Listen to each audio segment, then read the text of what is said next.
Okay, to change the WAAS satellite from WAAS 138 to WAAS 135, we're going to hit the back button, go to Diagnostics. We're going to find this RDI tab in the bottom here. Once here, you're going to hit the right arrow till you see Configuration. Hit the down arrow once till you see GPS config. Hit the right arrow once to de-GPS config. And then hit the down arrow until you see SBAS SATs. Once here, you may see AORE disabled or AORE auto ignore or auto heat or heat health. And at the right arrow once, should be flashing on AORE.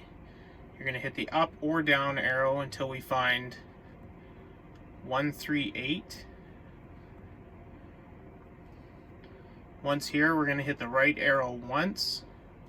Should have a flashing indicator on auto heat. We're going to hit the up or down arrow until we see disabled.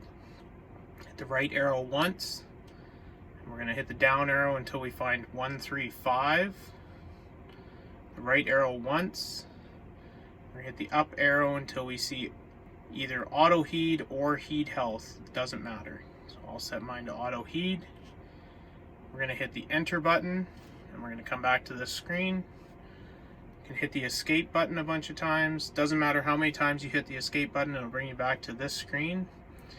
If you see WAAS 135 and an SN number, your number may be different depending on your area. This change is being successfully made. It may take up to 5 to 10 minutes for the receiver to get full DGPS. So after 5 or 10 minutes, if you don't get a DGPS indicator in the top left corner, key cycle the machine.